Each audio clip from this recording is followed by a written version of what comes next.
Welcome to Honest Faith, Hard Questions, an emerged community podcast and a production of Lakewood Church of the Nazarene.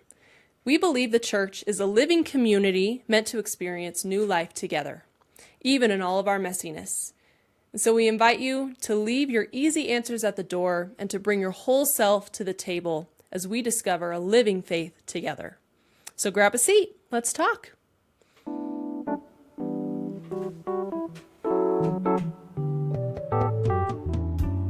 Hello, hello, hello. Hello. Happy Thursday. Good to be back again. We're back. It's Tuesday when the episode comes out. Yes. Episode 4. Woohoo, we made it. Kind of cool. Yeah. Well, in case you can't hear it already, I'm a little bit sick this week. Feeling a little raspy. I've got a head cold going on. So, one of the great things about it is you don't have to worry about catching a head cold through the podcast. So that's great. And I am in the middle of the VBS prep crunch time. And I was just decorating a bunch of rooms and getting all my materials organized. And my brain is everywhere right now. It's been a little bit of a madhouse. We're a little rough today, maybe. It's okay. We still are going to take an hour and pause. Yes. Have a conversation. Yes. Which, should be good. And, hopefully that models good practices as well. Mm-hmm. We'll get through it. Yeah. It's going to be a good conversation. What's our topic today, babe? Well, so we've done 3 episodes as like an introductory conversation into thinking about the way that church operates and functions. What are some of the driving mechanisms behind it, things of that nature. I thought one thing that might be helpful to talk about now is to start thinking about what does success in church look like? Because I think that when you start having conversations about what church is, about how it's functioning, about what it's doing, a lot of those conversations are done with this assumption that we know what it is that we are working towards. And I think that that assumption is not always a fair one, because the way that we understand like what it is that we're working towards is going to determine in some way how we know if we're being successful or not. And so I think where I wanted to start with our conversation here is to bring up a point that a lot of our listeners have probably heard, and then to cause some trouble with it. Uh-oh, trouble. As we usually do. So, a lot of people have probably felt the tension already of the church defining success by attendance numbers or by tithe numbers. You either have, more people that are coming into your church, or you have more money that is coming into your church to allow you to operate. We've been in circles where people will call it butts and bucks are the metrics, or I've heard nickels and noses. I've heard butts and seats. Butts and seats. Then there's another part that I'm forgetting. Yeah. Right. But so, so there's this understanding that a lot of times it is easy to measure success in those very numerical and data-driven ways. And I think that when you start getting into the church, when you start getting into studying the Bible, or you start getting into this idea of the church as community and not necessarily as the place that is meant for feeding my personal relationship, there starts to be a new direction that we can start thinking about this idea of what success looks like. And so I bring up this tension point here because I think it's something that a lot of people experience already, where on the outset it looks like churches define their success by how big their congregation is and by how much money they pull in. So for example, somebody like Joel Osteen, right, is said to have a successful church because that church pulls in millions of dollars. To whereas something like a small country church that has 25 people show up to it every week is said to be an unsuccessful church. Yeah. And, churches that are declining in attendance are said to be unhealthy in some way. Churches that are rising in attendance are said to be healthy in some ways. And I want to start troubling the water here a little bit, because I think when we start defining success as attendance and tithe, it becomes this sort of cat and mouse game where we're chasing what success looks like. Because if you were to go to any of these churches, I think that many of them, if pushed theologically on it, would say to you that success is not defined by how many people we have or how much money we have, but that those numerical metrics are helpful in determining how we are doing with whatever the church mission is. So, counting attendance is helpful in determining engagement, right? Are people actually engaging with the ministry that we're putting out or not? Like for you and I, we are determining how successful our podcast is in some sense by how many people are listening to it. So there's that on the one hand. Tracking numbers is also helping to make sure that people are accounted for.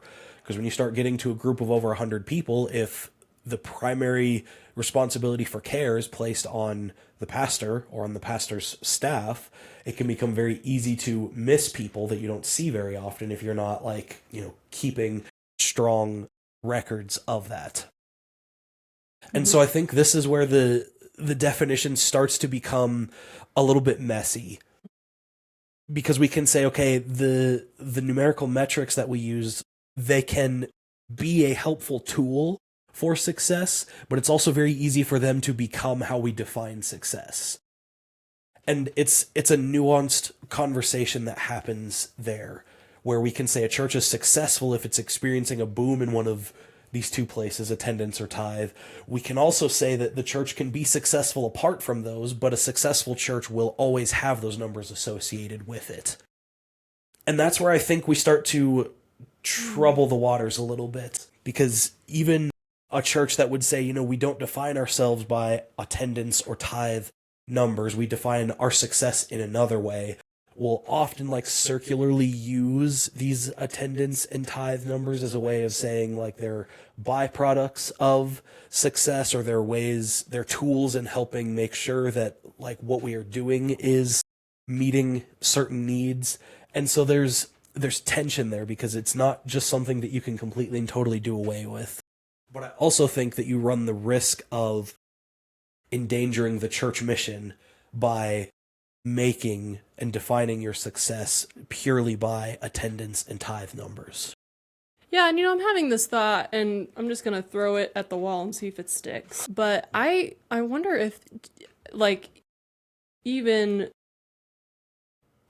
having an idea of a church being black and white, either successful or unsuccessful, either winning or losing, is that biblical? Or is a church just a church? We want to be obedient to the calls of Jesus, Great Commission, for example. We're going into all the world. And so there's a black and white as to whether or not we are obeying that.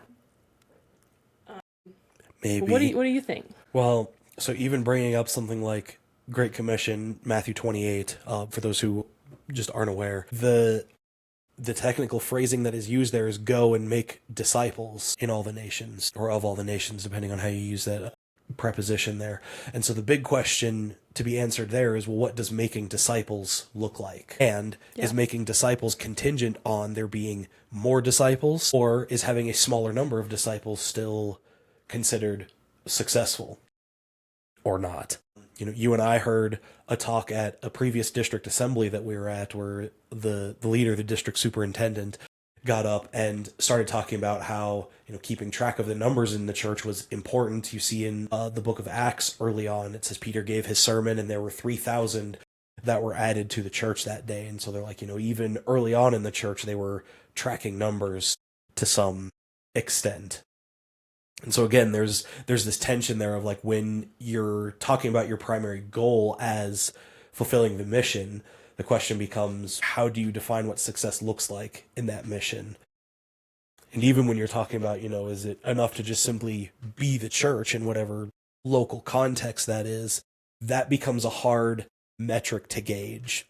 And the reason why, I think, is because when you define church as we have up to this point as a really relational ecosystem, it is very hard to put a metric on a relationship.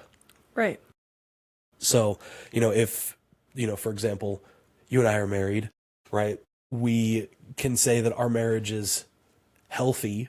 Would we define our relationship marriage as growing? And like, in what sense is it growing? Is it growing towards a successful metric or an unsuccessful metric?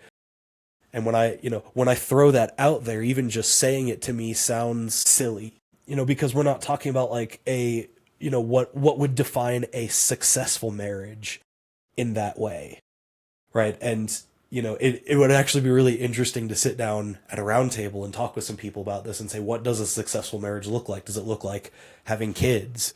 Does it look like taking care of other family members? Does it look like being able to be completely and totally self-sufficient? Could you and I go and live off of the grid?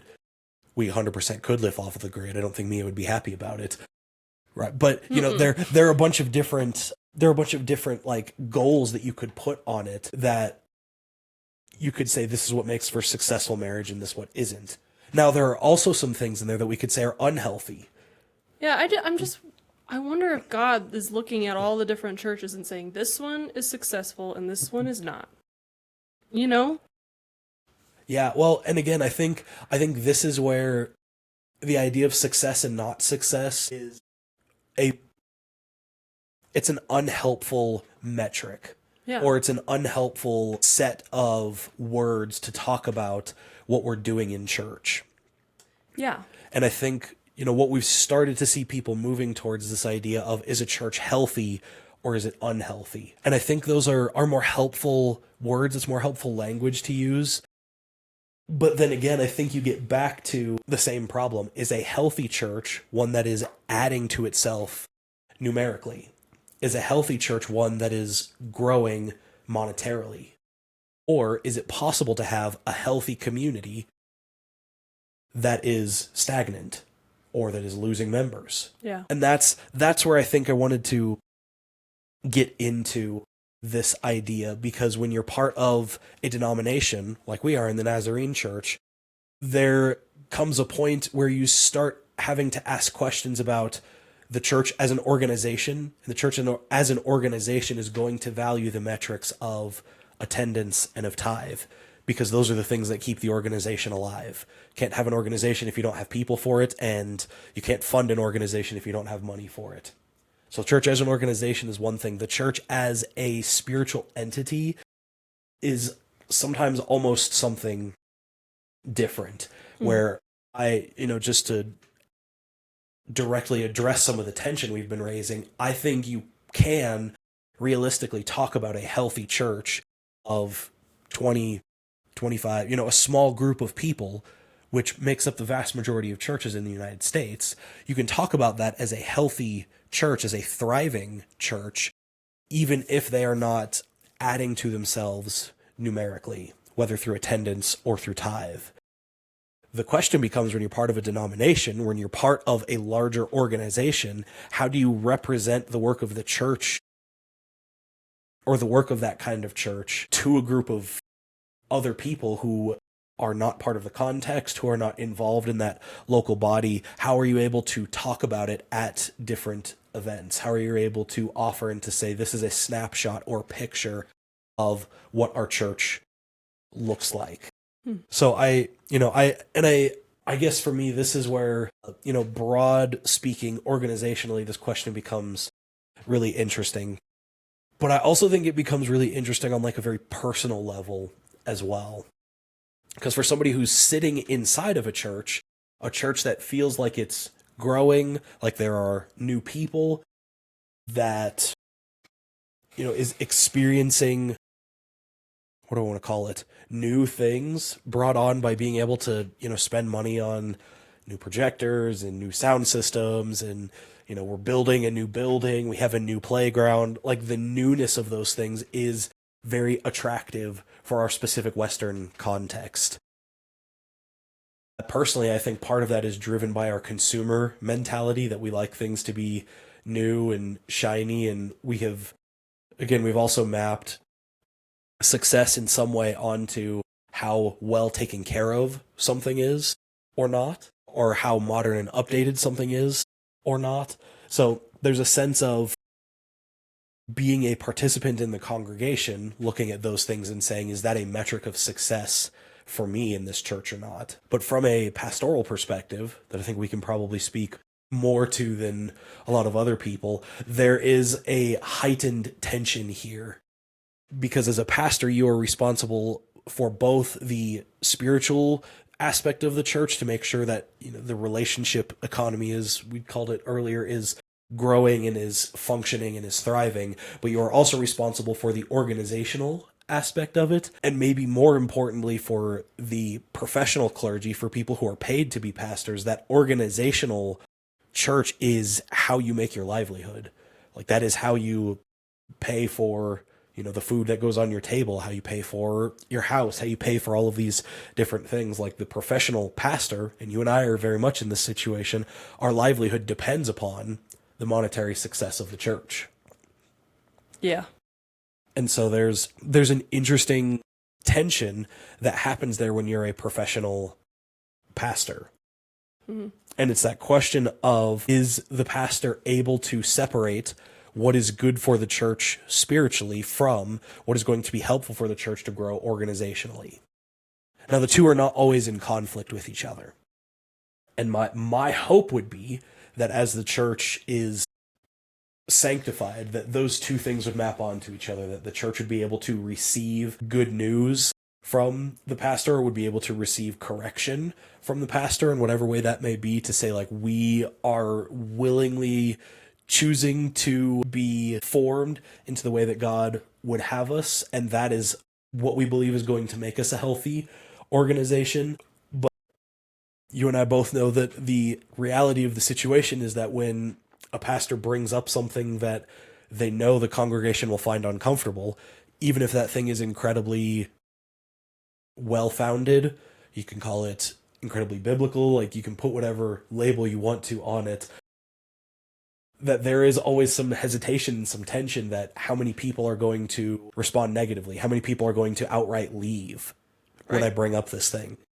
You know, we know of a pastor who had a situation where a very prominent person in their church who tithed a bunch of money to their church was mad that this pastor was choosing to integrate part of their church with a more racially diverse part of their church. And this person was so mad about this integration that they said, we are just going to go and we're going to find something else, you know, and we're going to take all of our tithe money with us. And that, you know, that was them, like, trying to strong arm the church from an organizational sense. Yeah. And again, as a pastor, like, that's what you're weighing when you do these two things. And again, I don't mean that as like a broad knock on the church, because I do think a lot of times people who find themselves in churches day in and day out, or week in and week out, are very often on the page where they say how God wants to form us, we want to submit ourselves to, and we believe that will bring about the kind of growth that we're looking for. And I think that is probably true in more cases than not. Yeah. But, you know, there's definitely this tension that we have to navigate. And in my mind, there's this very interesting question that the pastor is always dealing with as well, of, if the church isn't monetarily successful, am I going to be able to continue pastoring? Mm-hmm. Yeah. This is such a real thing. And, you know, my dad, who's a pastor, who's our pastor right now, commented a couple weeks ago that he heard, like, studies have shown that the job of the pastor is medically as stressful as, like, the job of a surgeon. Like, oh, interesting. To your nervous system, like, that the stress levels of pastors are truly tremendous. Pastors are under a ton of pressure. And this is one of those pressures. Because you're right, pastors are, you know, charged with leading a community and an organization, but also challenging them and helping them to grow. But yeah, you don't want to, the times when somebody gets rubbed the wrong way and you get those fun emails after your sermon, which can turn into fun board meetings sometimes, I mean, it's a lot. It's intense. It's high stakes. Mhm. Truly is. Yeah. Well, and I had an interesting conversation my first year of my master's degree with a colleague of mine, and we were talking about, is it more beneficial for pastors to basically have a job that supports and sustains them outside of the church? Because that then frees them up to say, like, if you're going to call me as your pastor, I'm not reliant upon you for, the money that I need in order to be able to live. And so maybe I can speak more freely to the things that I need to. And I think there's some very interesting and very good and strong arguments there. On the counter side, there is also a lot of really good and strong arguments about having somebody who is in place as the overseer of not just the people, but over the space that they meet. In a lot of smaller church contexts, like the pastor is the one who's responsible for not just preaching on Sundays, but they are the maintenance technician, they are the security person, they are the IT part. Pastors fill a lot of these different roles inside of an organization. And when you are, potentially the only employee of the church, you get delegated with a lot of these organizational responsibilities that are worth compensating fairly. And so there are these two competing forces inside of pastoral ministry of having the leverage to say I can speak and not have to worry about the money being pulled out from under me, but also the side of, can I really afford to give this much of my time and effort without some kind of compensation being tied to it? Man, because the hours weekly get ridiculous. Yeah, I mean, if you were bivocational as a pastor and maybe you had a secretary, maybe you had a worship leader, maybe you have a children's pastor or a youth pastor on your staff as well. Yeah, still, the things that come up during the week, it's unbelievable if you have never worked for a church before. And it truly sucks up all of your extra time to do it well. Or you can neglect stuff, but that pastors know that is just neglecting things leads to being stagnant. It really does. Yeah. Well, and I think you've also seen, and other people listening may have also seen, that there are also aspects of this where the pastor can turn and can flip that on its head the wrong way, where the church can be used in service of propping up the pastor to gain more monetary resources than probably what they need be or should be getting.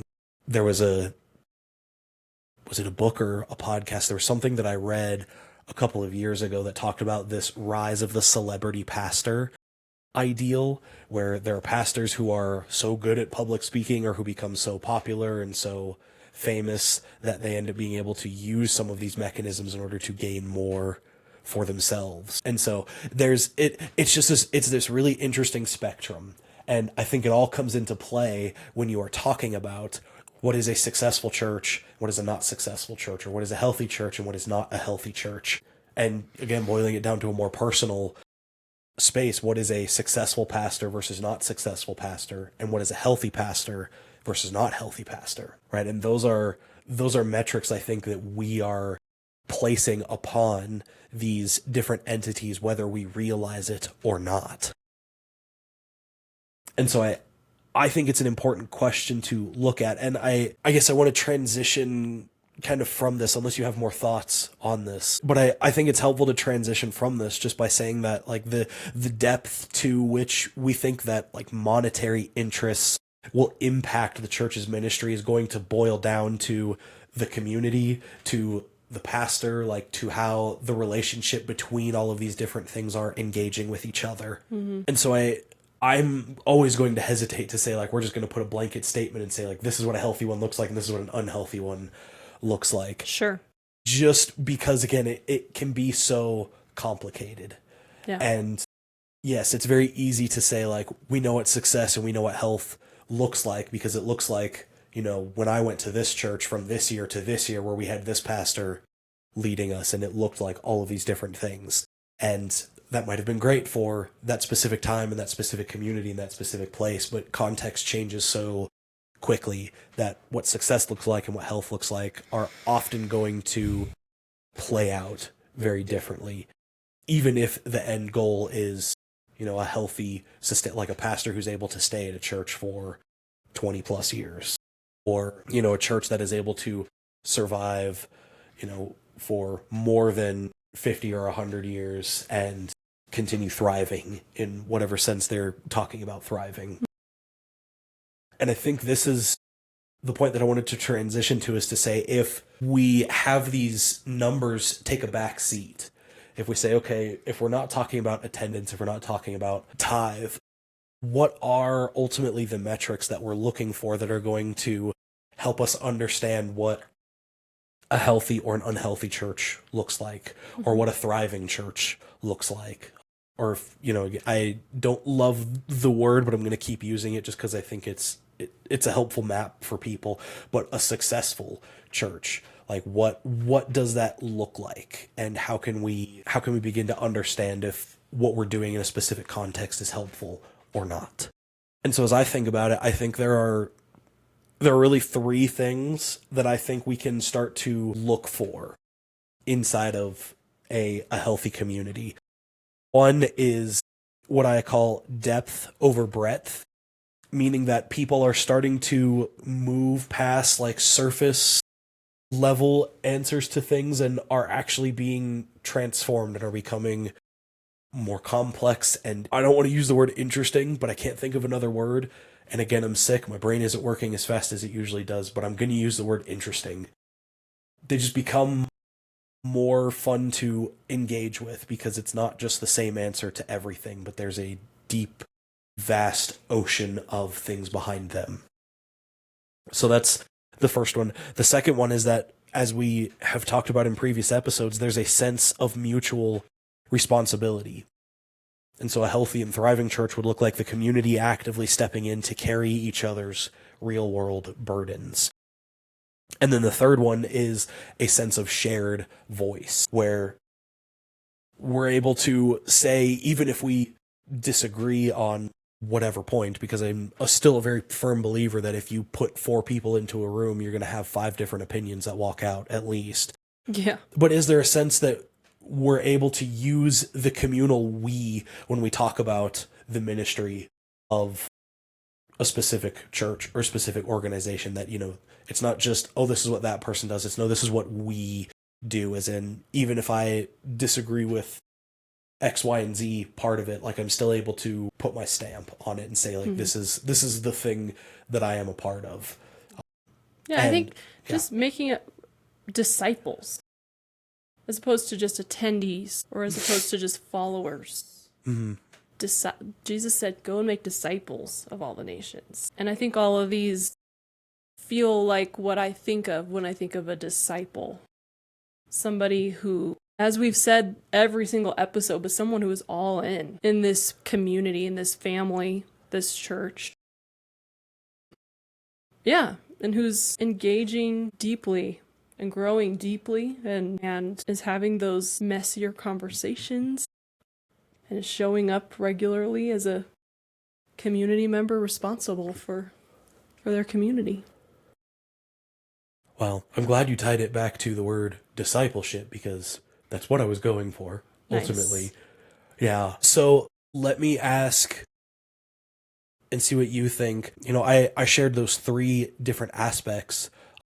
Is there anything that you would add, or is there one of those that you think you would say, like, this forms the core part, or, this one is, I hesitate to say most important or more important.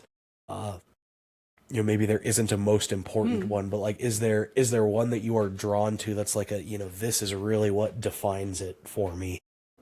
That's a great question. I think it, to me, boils down to, is this disciple someone who, with all of who they are, cares about, like, has received the love of Jesus and been pursued and encountered God, and is now saying yes to God's call for them with everything they are and everything they have, and stepping into this community ready to go with whatever that looks like, and not holding back.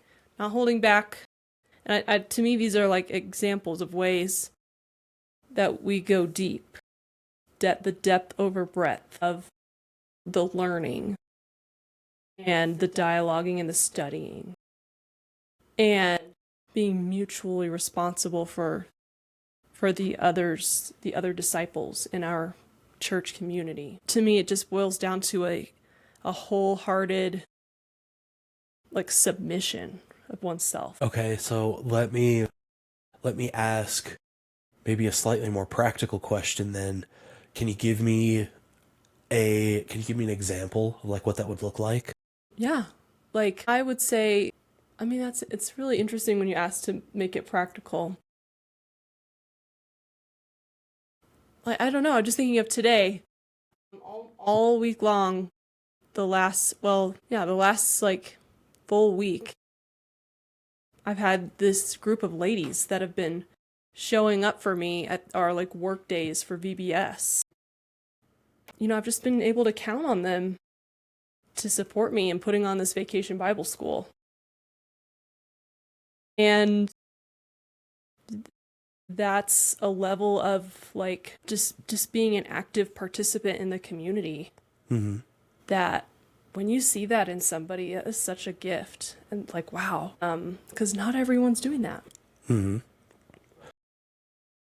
So, and this is not me knocking on anybody, but I want to push a little deeper into this. Yeah. What about those who are part of the community who maybe are not able to, whether it's time-wise or financially, able to be part of something like this? What would it look like for them? Yeah, that's a good question. I don't know. What would you think? Well, so in this specific instance, I would say that what a person is able to offer and what they're able to give is going to, one, be dependent on the particular situation they happen to find themselves in. Having a group of people that can come and help you, on like a Tuesday morning or something is awesome. But I know that I know a lot of people, and a lot of people who are like, we have work on Tuesday morning, and maybe we have a couple of kids that we're trying to financially support. Right. Whatever that looks like. And so I do think that there's an aspect of being able to carry each other's burdens that is important and necessary as we are able. There's an interesting, I'm going to call it a parable, that a professor of mine told, that talks about how there's the Christian teaching that, Jesus says to the rich young ruler, he says, go and sell everything that you have and give it to the poor. And this professor was talking and said, well, why don't all Christians just do that all the time? And if you start playing it out as a step logically of what would happen, well, if all Christians sold everything they had, gave everything to the poor, well, now you are actually adding a large group of community to the poor that now need to be taken care of. And so there's a practical sense of talking about it, of there's a really important kernel of what Jesus is teaching there about mutual responsibility for people within the community. And, defining who's in and who's out of the community is a discussion that we'll probably have at a different point in time, because I think there's something really important there. But thinking about this in terms of how are we stepping in to actively carry one another's, real world burdens, having this group of people that can come and help you is helpful for not just putting on this vacation Bible school, but it's also helpful in being present and in relationship building. Yes. And, in being tied into each other's lives, right? So there's an aspect of this that goes beyond just the what am I able to afford to the church in terms of labor or monetary value? And I would say for people in this specific instance, like who aren't able to participate because of time or finances, like I would hope that the church can recognize that there needs to be other times that people can engage. Yeah, I was just giving one example. I know. No, and I'm not saying like, again, not a knock. When you put it back on me and you're like, you tell me what you think about it. I'm like, that's where I would take it. I would put it back into its place inside of the broader church. But absolutely. I just mean any fashion of just saying yes, just any fashion of like, even if you're bedridden at home, you can't come to church at all. If you can pray for your church, if that's all you could do, then that's faithful for you. Mm-hmm. Absolutely. So what I find interesting about the example that you gave and just sort of where the conversation is at is that it hangs very heavily on mutual responsibility. Yeah. Which I don't necessarily think is a bad thing, because as we've talked, I think that is one of the core defining aspects of what the church is, and it's something that I think we don't necessarily do the best at all the time. What I do think is interesting and what might be helpful is to start thinking about, if that's what we primarily hang our hats on, then what about these other aspects of discipleship or success or healthiness? What role then does being a deep person who is growing, or to use the theologically correct Nazarene term, is being sanctified? Or in what sense is having a shared voice a part of being in a healthy and thriving community? Like what roles do those have to play, would you think? I know we can edit out the long pauses. So Yeah, I'm just take as much time as you want. Yeah. So I think one of the things with this question that can be hard to answer is that when we talk about people being bought into the church community, or say yes to Jesus, to use your phrase, we'll often talk about it as this sense of what is the role of the individual within the community. But very often it doesn't quite meet the language of saying, okay, now what is our responsibility, not just to each other, but what is our responsibility to grow together? What is our responsibility to seek after how God is speaking to us together? And so this is where I think depth over breadth becomes helpful, and something like shared voice becomes helpful. Because I think we can do a really good job of talking about mutual responsibility, of helping to share one another's burdens, and not just placing it all on the professionals who are there, but like this is the active part of the community. But the other aspects of it that I think are important are asking, how am I as an individual being changed and transformed as a part of the community, but also how is the community itself being changed and transformed? And there's an interesting lens to look at this through, where we're at a church which is getting ready to celebrate its 75th anniversary this November. And like, if you were to look at the church 75 years ago, it would look drastically different than it looks today. And one of the questions that I think would be interesting to ask people who have been through the church for that length of time is to say, what are the changes that the church has made? How have those changes impacted you as a person? How much input have you felt like you had on those changes or not? And do you think that those changes were all ultimately spirit-led? And so there's this big question of, if I'm going to be part of a church and the church does not just exist for my own personal faith edification, then that means that the question, what does God want us to do, is a very real and very practical question.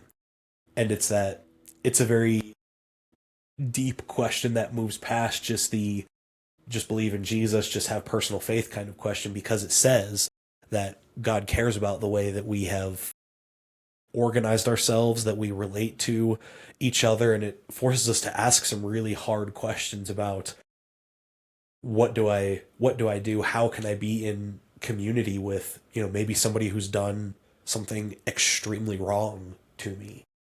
Is it possible for me to be in healthy community with them or not? Or is it possible for the church to be inside of a community with a community that has done harm to them? Or maybe the church has done harm to the community. And community, I'm talking about like, city or town that it finds itself in. And so I think there are some deeper questions that as a body of people, we need to ask, not just what does God want from me, but what does God want from us? And not just how am I being sanctified, but how are we as a collective being sanctified? What is God asking us to do? That's really important.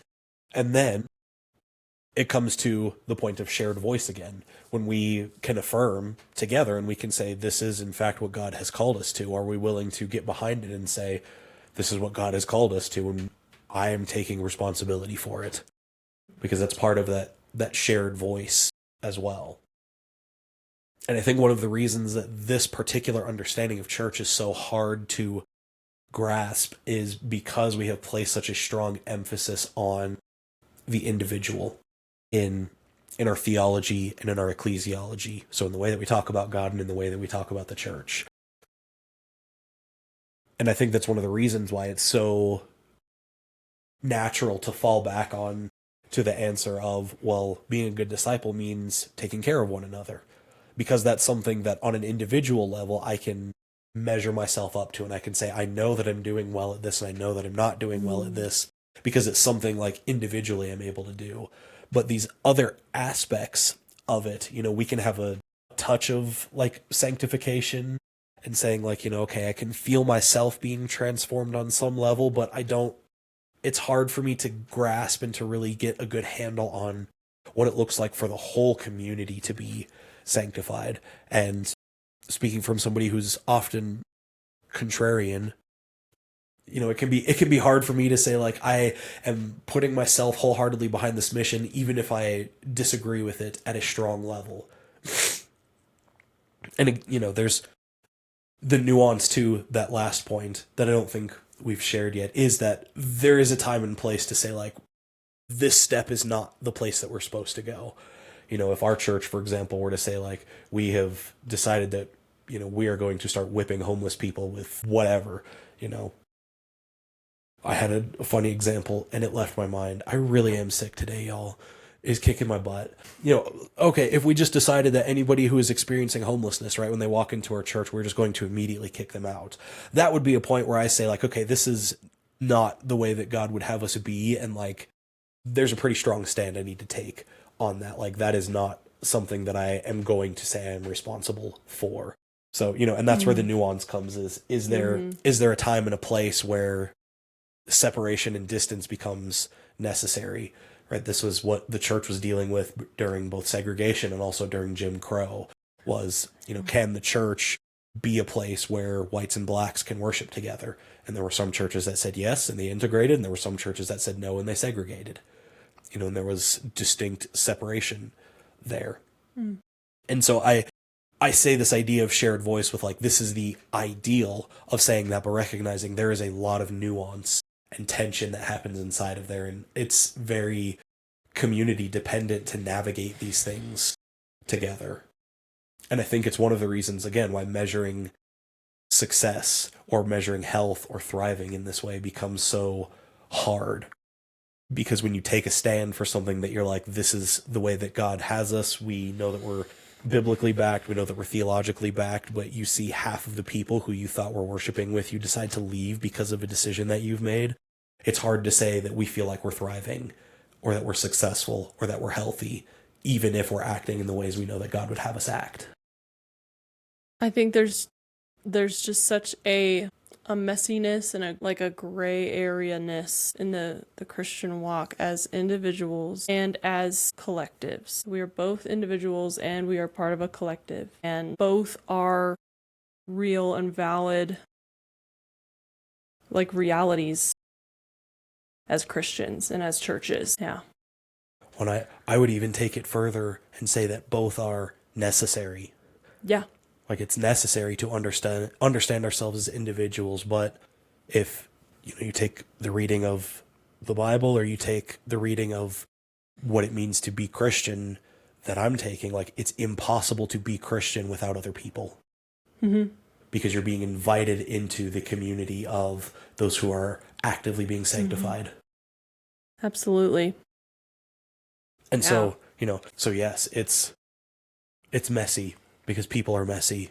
And again, you put four people into a room, you're going to get at least 5 opinions. Yeah. And that's but hard to navigate. But we are still called to enter into it anyways. Yeah. To be a part of it anyways. Yeah, well, and again, not just anyways, but as a necessary and defining feature of who we are as people. Yeah. Yeah. God made us messy. Yes. But this is where I think, we start to really find some purchase with some things that we talked about in episode 1 and in episode 2 of the church not being a weekly performance, or church not just being simply a checklist of like, we're going to do these things or we're not going to do these things.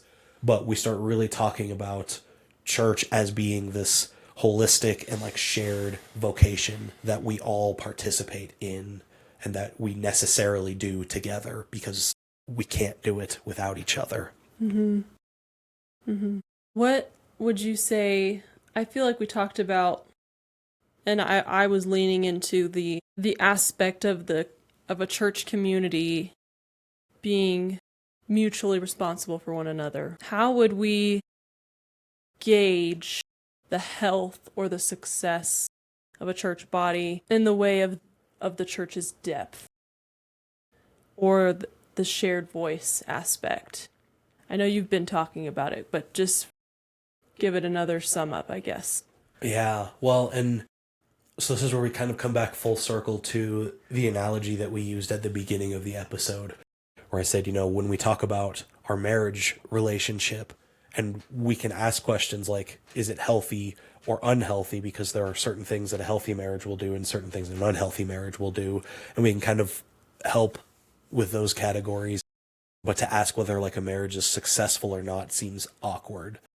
And I think the same thing is true when you start talking about depth and you start talking about shared voice. Because mutual responsibility is one of those things you can say I'm successful or not, like if I'm doing it or not.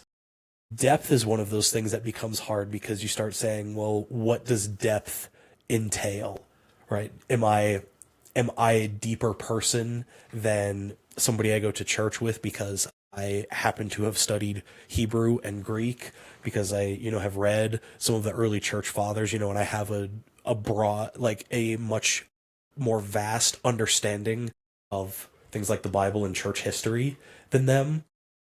On the one hand, maybe, because I have more resources to tap into. On the other hand, perhaps that person knows significantly more about a dedicated prayer life than I do. And so, the analogy to the marriage conversation is saying like there are different parts of being in community that are healthy and unhealthy. Like it's healthy to have a good broad depth of knowledge. It's healthy to have a really good, and strong prayer life, maybe even a mystical prayer life if you wanted to go that far with it. Is it healthy to say that one is more deep than the other? I would say probably not. And so it becomes hard to say like, is there a metric you can put on depth? Because I would say I don't know that there is. And that's one of the things that makes it so hard to talk about, is to say, depth is not really something that you can measure like the depth of a pool. It's impossible to say, oh yeah, I went 6 feet deep into Christian history today. I went, 7 feet deep into prayer today. Like there's no depth metric that you can give. Yeah.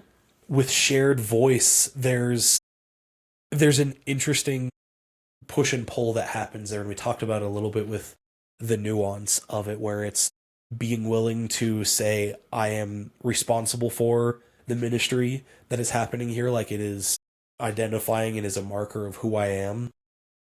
There's also a place for being willing to resist and being willing to say I'm responsible for changing it if I don't like it, while still remaining connected to it in some way. And so, there's almost a metric there that you could say, like, are you participating or not? But even just saying, are you participating or not, has a tendency to, I think, exclude some people who again, maybe there's somebody who's part of the community who works just a significant amount of time in order to be able to care for their family, and they're faithful. They show up, they are apart as much as they are able to while maintaining a healthy lifestyle. Because one thing that I hope people would do is they would say, like, I can maintain a healthy lifestyle in addition to church and not have to sacrifice my family on the altar of promoting the church. Yeah. Because that's not healthy either. But, they're still able to say, like, I feel like I have my voice heard inside of this place, and that this is where I'm able to be seen authentically, but also I'm able to say, like, this is who I am in some part.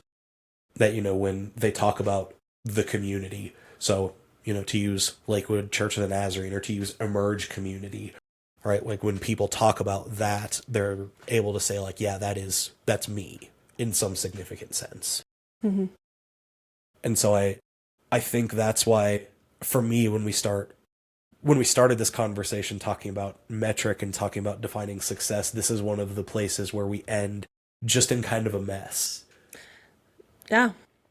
Because I think, when you look at it like this, we would say that churches who exhibit these habits of people who are being actively transformed, who are gaining a deeper depth of faith and of knowledge in faith, people who are taking responsibility for their community and are sharing their voice as part of shaping and forming the community, people who are actively being responsible for each other, like, those are things that won't ever really show up on a metric sheet at district assembly, because there's no real good way to measure that. And I've heard people kick ideas around about, like, well, maybe we can talk about, like, how many active outreach ministries have you started, or how many restored relationships would you say that you've had, right? And it's a way to try and say, like, is there some way we can quantify this, where we can compare what's happening now to what happened previously and what's going to come next? And I think we can too easily undercut or mitigate the important work that the church needs to do in that messy relationship part. Yes. And so again, it's where the tension of the vocation of the church meets the necessary organization of the church. And that says, how do these two things learn to interact with each other? And is it possible for them to say, like, we know that we need to do certain organizational things to survive, but we also know that being a healthy and thriving entity is not going to depend upon those organizational things, even though in some ways it might. I think that these areas that are just messy and you can't measure it, it just makes me think of, just thinking of it as, for me, in my experience as an individual, there's always areas in my life and my habits and my rhythms that I have this constant underlying, like, push or nudging of the Spirit in me, like, we need to grow in these areas. Not that I'm measuring those things, but I just know the Spirit's saying, lean in a little more, lean in a little harder to your scripture study, into spending time with me, into your meditation, the Lord is always leading me to grow as a whole person. And then you find when you turn 25 or 26 and you look back over from the time you were 15 to now, and you're like, wow, I've grown so much. And I didn't even realize it was happening. There's no way to measure it, but I can see it when I look back over the last 10 years of myself. Yeah. And I just think that can be true for a church body. Yes. Well, and I think you bring up a important and necessary point maybe to end on, is that just because we can't necessarily put, like, a metric of I have grown X amount in a certain amount of time doesn't mean, one, that growth didn't happen, or two, that growth wasn't necessary. Because both things were still true. Right? Like, you participated, you actually experienced both of these things happening that shaped and formed you into who you are today.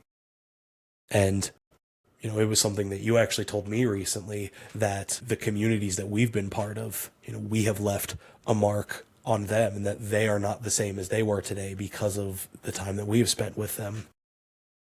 And I think that's true, for all the different church communities, is to look at the winding and weaving path and to say, what are some healthy things that we can do in order to create, in order to sustain, in order to restore and renew, even the way that God is restoring and renewing all things. What are some things that maybe we need to start getting away from?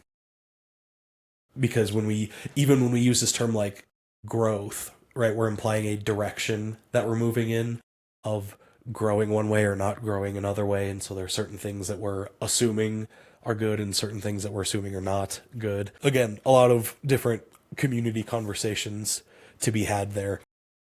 But all that to say is, just because you can't measure it, or just because it's really hard to measure, even if you can measure it, doesn't mean that it didn't happen or that it isn't necessary to happen. Because I think both things are true. That it is necessary for churches, for communities to be seeking depth, to be seeking to transform lives, both on an individual level and on a community level, that we are seeking to live a transformed life that is different than the life around us.